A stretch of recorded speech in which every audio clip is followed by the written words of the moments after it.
The sun bled across the parched plains, casting long, skeletal shadows as the wind whispered tales of desperation through the dust-choked air. For Ilara, the world had shrunk to the confines of this dusty square. Her swollen belly a testament to a love now buried, a vulnerability laid bare for all to see. They called it an auction, but it felt more like a brutal display, a public vivisection of her last shred of dignity. Her in-laws, cold and calculating, hovered at the edges, their eyes sharp as buzzards, their minds fixated on a debt she knew nothing about, a fortune supposedly lost, and an unborn child they saw as mere collateral. Every strained breath pulled at the fragile threads of her resolve, threatening to unravel the carefully constructed mask of defiance she wore. The weight of their gazes, the muttered whispers of the small gathered crowd, pressed down on her like an invisible shroud. She had been left with nothing, stripped of her husband, her home, her future, and now, even her own body was up for sale. A chilling stillness settled over the square, punctuated only by the creak of the makeshift platform beneath her worn boots. The air thrummed with a grotesque anticipation, each beat of her own heart a desperate drum in the desolate silence. Her fingers instinctively grazed her abdomen, a silent promise to the life stirring within, a vow that she would endure, no matter the cost, for this tiny, innocent soul. The injustice of it burned a bitter path through her veins, a fury that threatened to consume her, yet she remained outwardly impassive, a statue of sorrow and quiet strength. The past, a blur of stolen moments and whispered promises, seemed a lifetime away, overshadowed by the immediate, horrifying present. She tried to recall the warmth of his hand, the gentle cadence of his voice, but the memories were fleeting, snatched away by the biting wind and the looming threat. This was the precipice, the final stand, and she knew, with chilling certainty, that her life, and the life of her child, hung by the thinnest of threads. The auctioneer, a corpulent man with a voice like gravel, cleared his throat, signaling the beginning of her nightmare's cruelest act. Before we get into this tale, let us know in the comments, where are you watching from? And subscribe if you want more content like this one. The auctioneer's booming voice, a coarse rupture in the oppressive quiet, began to drone, listing Ilara's supposed attributes, painting her as a commodity, a vessel for a future bloodline, ignoring the woman beneath the tattered veil of forced composure. Each word was a lash, stinging her skin, flaying away at the remnants of her self-worth. She focused on a distant, shimmering horizon, refusing to meet the avaricious eyes of the men in the crowd, their faces a grotesque gallery of curiosity, pity, and predatory desire. Her gaze settled on the dusty tracks of a carriage that had recently passed, its imprint a fleeting symbol of escape, a life not bound by the chains of expectation and greed. Her in-laws, the matriarch, a brittle figure in black lace, the patriarch, a hulking shadow of a man, stood impassively, their expressions betraying no hint of remorse, only a cold, unyielding resolve. They had seen her as a means to an end from the beginning, a bridge to a fortune that vanished with their son's untimely death, a cruel twist of fate that had left her with a life stirring inside and nothing else. Their son, gentle and loving in his own way, had been a dreamer, too trusting, too naive for this harsh world. His business ventures, whispers of vast lands and hidden veins of silver, had collapsed like a house of cards, leaving behind a mountain of debt and a vengeful family eager to recoup their losses, no matter the human cost. The revelation of her pregnancy had only intensified their callousness, transforming her into a tragic symbol of their misfortune, a means to perpetuate their name, but only if they could profit from it. A single bid, then another, punctuated the suffocating silence, each one a nail hammered into her coffin, sealing her fate. The air grew thick with the unspoken desperation of her circumstances, the quiet shame that draped itself over her like a heavy cloak. The memory of the small, simple wedding, the fleeting joy of discovering her pregnancy, now felt like a cruel joke, a brief flicker of light before the encroaching darkness. She clutched the folds of her dress, her knuckles white, a silent prayer forming on her lips, a desperate plea to any power that might be listening, for a reprieve from this unbearable degradation.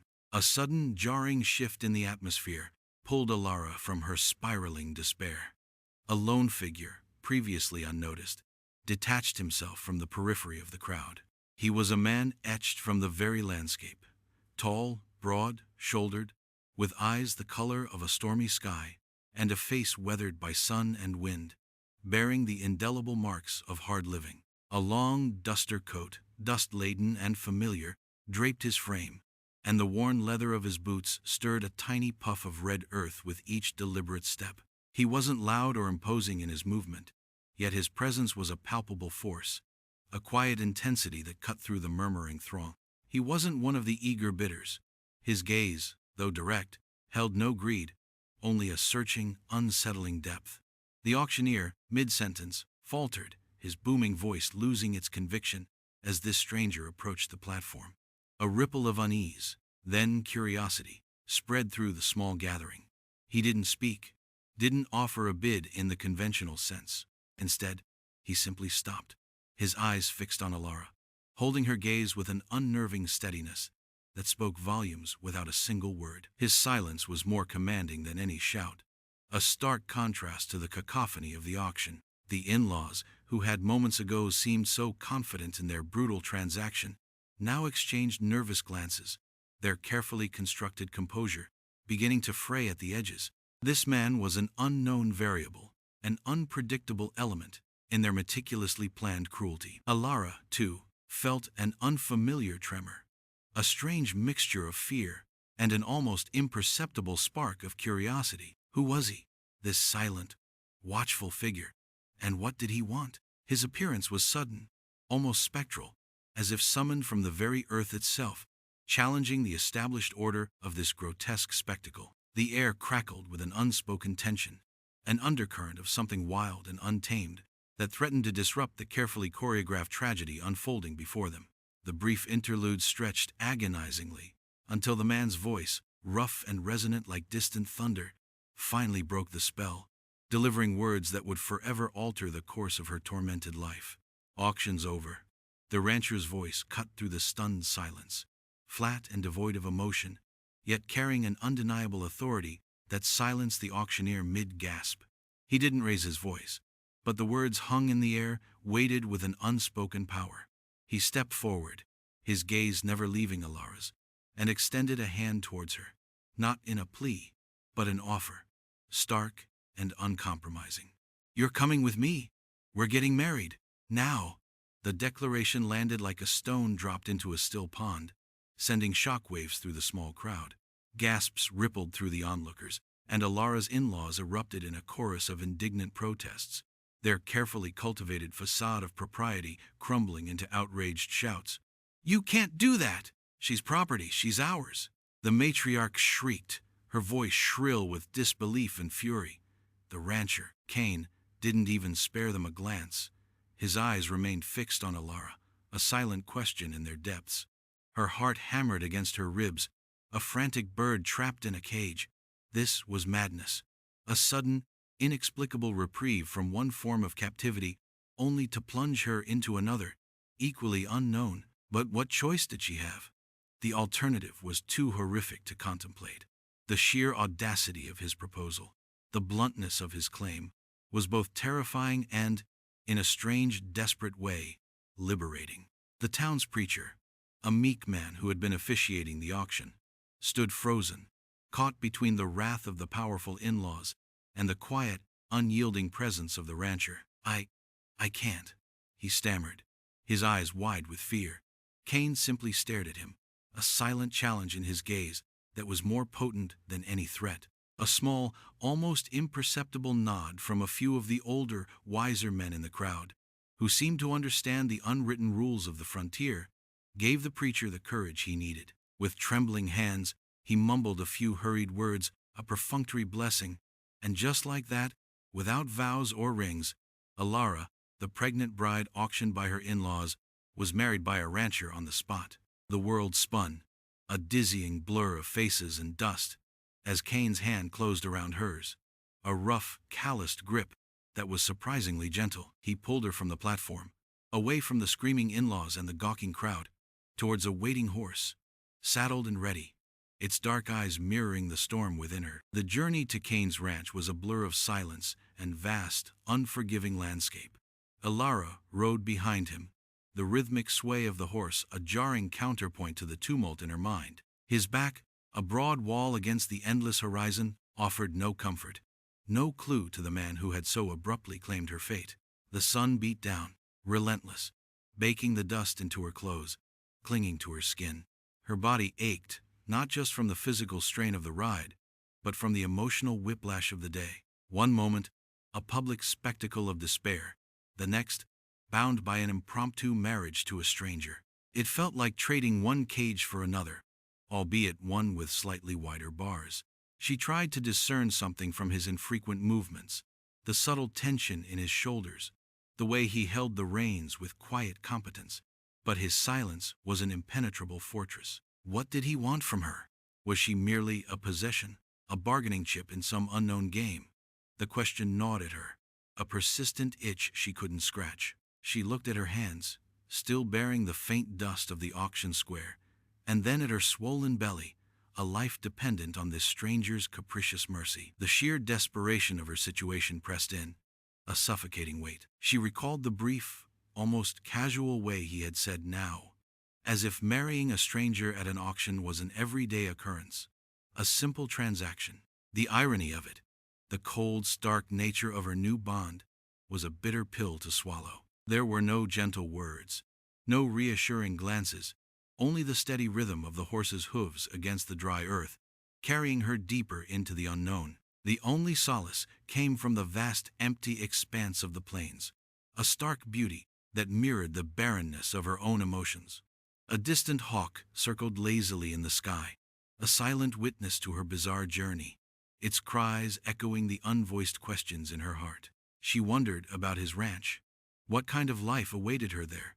If it would be any different from the crushing loneliness she had known. Kane's ranch emerged from the undulating landscape like a solitary sentinel, a cluster of sturdy wooden buildings weathered by years of sun and wind, surrounded by endless, empty plains. It was stark, functional, and offered little comfort. A few head of cattle grazed listlessly in the distance, their low moans the only sound in the vast quiet. He dismounted first, his movements fluid and efficient, then extended a hand to help her down. His touch was brief, impersonal, yet she felt the residual warmth on her arm long after he released her.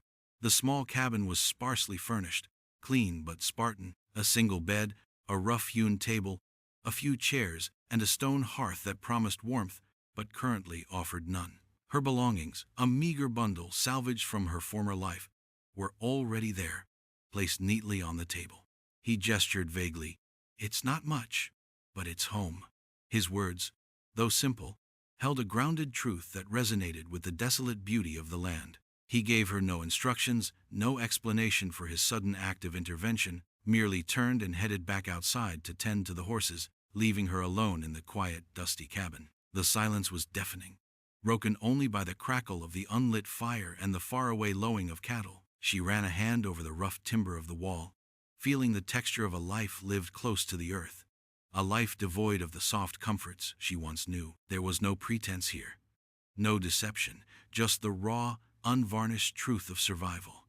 It was a stark contrast to the opulent yet hollow life she had fled. The air, heavy with the scent of dust and pine, pressed down, demanding her attention, forcing her to confront the present reality. She was a rancher's wife now, bound by an act of necessity and a preacher's reluctant words. Her future, once a chaotic storm of unknown possibilities, was now tethered to this quiet, enigmatic man and this isolated patch of land. A profound sense of isolation settled over her, chilling her to the bone, yet within that chill, a tiny flicker of something new began to stir, a fragile sense of hope. Days bled into weeks, marked by the relentless rhythm of the ranch. Ilara fell into a routine, cleaning the cabin, tending to the small garden Kane had cultivated, learning to cook over an open flame. Kane was a man of few words, his conversations terse, often limited to instructions or observations about the weather. Yet, in his silence, there was a strange, almost paternal protectiveness. He never spoke of the auction, never questioned her past, never alluded to the strange circumstances of their union. He simply was a constant, steady presence, a silent anchor in her storm-tossed existence. She learned to read the subtle shifts in his expression, the slight tightening around his eyes when a distant storm approached, the quiet satisfaction when a calf was born healthy. He brought her wild berries from the hills, left a rare, delicate wildflower on her makeshift table, and once, when the nights turned cold, he sat by the fire, mending a torn blanket without a word, his large hands surprisingly deft. These small, unspoken acts of kindness chipped away at her fear, replacing it with a cautious curiosity. Who was this man? This stoic figure who had saved her from one hell only to bring her to another, equally desolate, yet strangely comforting, landscape. She started to notice the way his eyes would sometimes drift towards her swollen belly, a fleeting, almost imperceptible flicker of something akin to concern. It was a subtle shift in his demeanor, a crack in his hardened exterior, that hinted at a deeper current beneath the surface. One evening, as the sun dipped below the horizon, painting the sky in fiery hues, she saw him standing by the corral, his silhouette stark against the dying light, gazing out at the vast, empty plains. There was a profound loneliness about him, a silent weight that seemed to press down on his broad shoulders. It was then, in that moment of quiet observation, that she realized Cain was not just a rescuer, but perhaps, in his own way, a prisoner of this land, as much as she was. One cold, dust-choked afternoon, while clearing out an old, disused shed on Cain's property, Ilara stumbled upon a wooden crate hidden beneath a pile of frayed saddle blankets. Her fingers, trembling slightly, traced the faded inscription on its lid, J. Mercer. Her heart gave a violent lurch. Mercer, that was her late husband's family name, the name of the very in-laws who had sold her. A wave of ice-cold dread washed over her. Inside the crate, nestled amongst yellowed papers and forgotten tools, lay a leather-bound journal, its pages brittle with age. She opened it, her breath catching in her throat, as she recognized the familiar, looping script of her deceased husband, Thomas. But the words on the page were not his usual romantic musings or mundane farm accounts. They spoke of a secret mine, a vast vein of silver hidden deep in the hills, known only to a select few, including a man named Cain. A bitter taste filled her mouth. Cain, her husband, the auction. It was all intertwined, a tangled web of deceit and hidden fortunes. The journal detailed how Thomas had stumbled upon the mine, how his father, the very man who had auctioned her, had tried to claim it, driving a wedge between father and son. It spoke of betrayal, of a quiet, relentless struggle for ownership, and of Cain, an old friend of Thomas's, who had been entrusted with protecting the secret, and perhaps Thomas himself. The narrative grew darker, hinting at foul play, not an accident, in Thomas's death. A cold knot tightened in her stomach. Had Cain known all along? Was his sudden marriage proposal a calculated move, a desperate attempt to protect his friend's legacy, or was he just another vulture circling the carcass of her life, seeking his own share of the hidden wealth? The air in the shed grew thin, suffocating, as the full weight of the revelation settled upon her. The subtle kindnesses, the quiet protectiveness she had begun to perceive in Cain, now felt like a cruel deception, a carefully constructed facade to conceal his true motives. The ground beneath her feet seemed to shift, revealing the treacherous depths of the past, threatening to swallow her whole. The dust on the horizon thickened, coalescing into the unmistakable shape of a carriage, swift and purposeful, a stark contrast to the usual slow pace of life on the plains. Ilara's heart seized. It was them, the Mercer family, arriving like harbingers of a fresh storm. They dismounted with an air of theatrical outrage, their faces contorted with a mixture of fury and thinly veiled triumph. "There she is," the matriarch shrieked, pointing a bony finger at Ilara, who stood frozen on the porch, her gaze fixed on the approaching figures. "Our property, our bloodline, stolen by this vagrant." Her words, sharp and cutting, ripped through the quiet of the ranch. Cain emerged from the barn, his movements slow, deliberate, his face a mask of stone. He stood before Ilara, a silent, imposing shield. "She's no longer your property," Cain stated, his voice low, a rumbling undertone of steel. "She's my wife." The patriarch, a corpulent man whose face was now a florid mask of rage, stepped forward. You think a few mumbled words by a frightened preacher makes this legal? She's pregnant with our heir. The fortune is ours, not hers, not yours. He gestured wildly towards the distant hills. We know about the mine, Cain. We know Thomas told you. Where is it? The mention of the mine, the very secret Elora had uncovered, was a blow, confirming her worst fears. They were here for the silver, and her unborn child was merely a means to claim it. Cain's eyes narrowed, a dangerous glint in their depths. The mine is gone, buried. Thomas sealed it. And Elara, she's free of your clutches. She always was. His words were a gauntlet thrown down, a defiant challenge. The tension in the air was palpable, thick with the scent of dust and old grievances. Elara watched, a silent observer of this battle for her future, her past, and the legacy of a man she had loved but never truly known. The familiar ache in her abdomen intensified, a physical manifestation of the stress. This confrontation, inevitable as it was, felt like the final, brutal unraveling of the truth. The matriarch, her face twisted with a venomous sneer, stepped forward, her voice a grating screech. Buried? A likely story? You think we'll believe that? You've been hoarding it, you greedy dog. You killed Thomas, didn't you? To get it all for yourself. The accusation, flung like a poisoned dart, struck Cain with unexpected force. For the first time, his stony composure wavered, a flicker of raw pain crossing his features. Silence, he commanded, his voice now a low growl. You know nothing. But the patriarch pressed on, emboldened by his wife's malice. We have witnesses. Thomas spoke of the mine, of his distrust of you. He told us he was coming home to secure his rightful claim. Elara, her mind racing, stepped forward, a newfound strength surging through her. He spoke to me too, she said, her voice clear and surprisingly steady, despite the tremor in her hands. He spoke of his fear, not of Cain, but of you. He said you were obsessed with the mine, that you would stop at nothing. He came to Cain to seal the mine, to bury the secret, because he knew his own father would never stop until he bled the land dry. And he knew, with chilling certainty, that you would try to claim his unborn child, his last legacy, if he were gone. Her words hung in the air, weighted with the raw truth, silencing the Mercers. The revelation of Thomas's true intent, his fear of his own family, stripped them bare. Cain's gaze met hers, a silent acknowledgement passing between them, an understanding that transcended words. The matriarch, defeated, her eyes darting between Elara and Cain, realized her game was up. There was no fortune to claim, only the bitter taste of their own avarice laid bare. Cain stepped forward, his arm circling Elara's waist, a subtle, protective gesture that spoke volumes.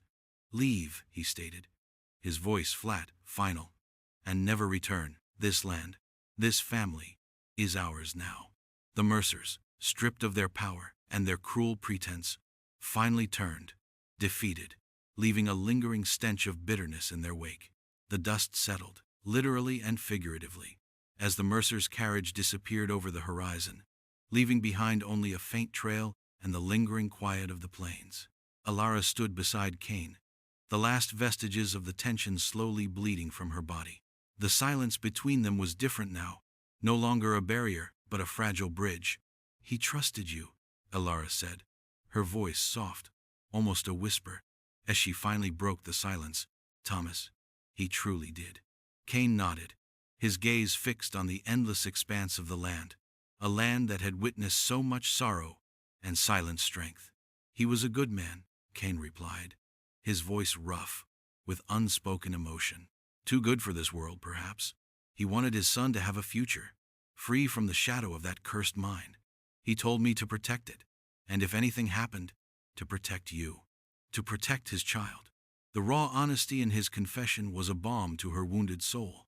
It wasn't about the silver, or the property, or even a twisted sense of obligation. It was about loyalty, about a promise kept to a dying friend. And in that moment, the complex, morally ambiguous man who had married her on a whim transformed, revealing the deeper currents of honor and quiet devotion that flowed beneath his stern exterior. The weight of her past, the burden of her in-laws' greed, seemed to lift, replaced by a profound sense of peace. The sun began to set, painting the sky in hues of orange and purple, a majestic tableau that mirrored the quiet triumph of their shared moment. Her hand instinctively reached for his, a hesitant, yet firm gesture. His large, calloused fingers closed around hers, a comforting warmth spreading through her palm. It was not a gesture of passion, but of nascent connection, of shared burdens, and a nascent, fragile hope. The future was still uncertain, and the scars of her past would undoubtedly linger.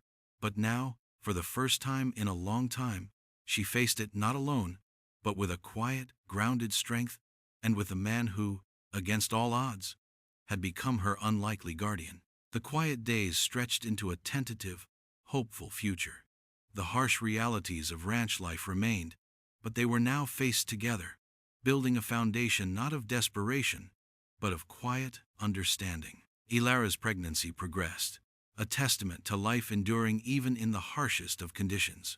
Cain, still a man of few words, began to share small anecdotes about Thomas, painting a more complete picture of the kind, yet perhaps too trusting man she had loved. These stories, offered like small, precious gifts, allowed her to truly mourn, to finally find peace with his memory. She learned the rhythms of the land, the subtle language of the animals, and the quiet strength of survival in the unforgiving frontier. The ranch, once a place of stark isolation, slowly began to feel like home, imbued with the shared effort and silent companionship that blossomed between them. Her fears, once a suffocating shroud, lessened with each passing day, replaced by a grounded certainty that she was safe, truly safe, for the first time in memory. The memory of the auction, the raw humiliation of it, occasionally resurfaced, a phantom ache that served as a stark reminder of how far she had come. But now, it was a distant echo, overpowered by the burgeoning hope for the future,